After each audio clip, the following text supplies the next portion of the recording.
descriptive, so unique. Anyway, I wanted to point that out. So what's happening is the girls are being confronted by L'Engle. They've come up and they've gotten in Sammy's line. And Sammy is being very quiet. He's looking at Queenie. He's completely enthralled with her. She puts the herring snacks down. He rings them up and he wonders where she's going to get the money. She reaches into her top and pulls it out. And he says, "This is the cutest thing you ever saw."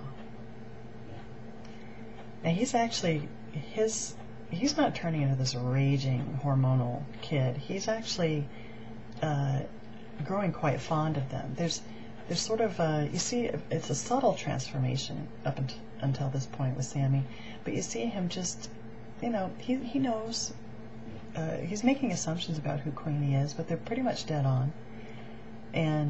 But he's softening. He's growing fond of them. Then they're getting reprimanded by L'Engle. Now, I've asked classes before, what is it that you think could drive Sammy's sympathy for them? It's not just that they're being reprimanded. They're being reprimanded by L'Engle. This is Sammy's boss. So what do you think could inspire or conjure up so much sympathy for these girls? The story does not say this, but you and I both, as readers, we could assume that L'Engle's lecturing these girls, and Sammy has probably been on his share, as far as been on the receiving end, has gotten his share of lectures from L'Engle. He's probably been shamed, and not just shamed and lectured, but shamed and lectured in front of other people. L'Engle's not taking these three girls and pulling them aside or waiting until they get out the door to privately tell them, "Look, try to put more clothes on when you come in my store." He's doing it in front of everybody. You don't know if it's him trying to use the social pressure to prevent these girls from doing it again, or if he's just completely ignorant of the fact that he's embarrassing them. But, nonetheless, he's doing this. Sammy is getting ticked off. They're about ready to leave the store. He's wondering what to do. Finally, at the last minute, he quits his job in protest. We'll get into that a little bit as we get to some of the other questions. The second one is, what kind of family background does Sammy have? We've already hinted to this. It's probably from a family of proletarian beer drinkers, people who lack sophistication. Not necessarily people who lack intelligence. I mean, you think about yourself, I think about myself. I don't even like the idea of being upper class, acting that way. I think it would be exhausting trying to keep your white couches clean all the time.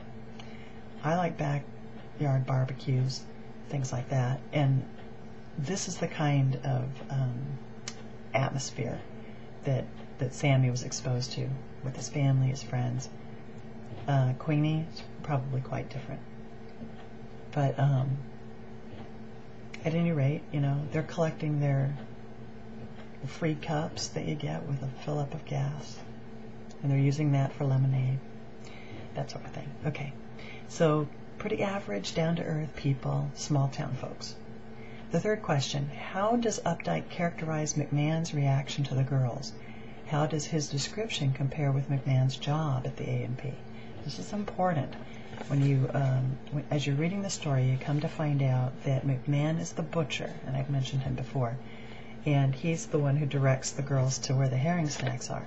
But it's disgusting, what he does after they're walking away. The passage reads, "All that was left for us to see was old McMahon patting his mouth and looking after them, sizing up their joints." Sammy says, "Poor kids, I began to feel sorry for them. They couldn't help it."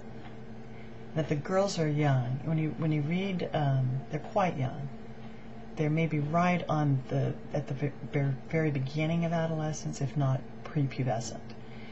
So they're probably they're developing breasts. They're right at the very beginning of looking. I should say inspiring more than just, those are cute kids. And obviously they are. McMahon's patting his mouth and looking after them, sizing up their joints. Creepy. It's all, when I read this, I think creepy. If you've ever, I don't know if you've ever purchased an entire chicken, or if you were ever taught how to cut up a chicken. But when I was growing up, my mom always bought the fryers. They called the whole entire chicken a fryer because they were cheaper. And she'd bring those home, and she taught us how to cut up the different pieces. Sorry, a little interruption there. Fryers. When you're cutting the drumsticks or the thigh, you disconnect the joints. You pop the joints out of place, and then you take your knife and slide it up and so forth. And you can imagine this is what McMahon does all day. But this description is very unsettling to see him looking at the girls and sizing up their joints. So, having said that, I want to offer another perspective on Lingle, and that is that he's reacting to the girls, embarrassing them in front of the other customers and so forth. But in his defense, maybe part of what's motivating him is more of a fatherly response to this. He sees these young girls, and he's not having the reaction everybody else is having. He's not ogling the girls and having fantasies. Instead, he sees the girls come in, he recognizes they're underdressed, and he, being a man, probably recognizes that these girls have no idea the thoughts they're inspiring in guys like Sammy's friend, or McMahon, who's probably much older and whose reaction is a lot more inappropriate. So his method, completely inappropriate. Lingle, I should say. His method of confronting the girls, completely inappropriate, but maybe we can throw him a little bit of mercy as far as what motivated him. The fourth question. The crisis and the climax occur almost simultaneously in A and P, but can you distinguish when both actually occur? This is real close to the end. The crisis and the climax. You can think of the crisis as being that moment at the cash register when Lingle has already reprimanded the girls. They're about on their way out. Lingle asks if Sammy has rung up a purchase.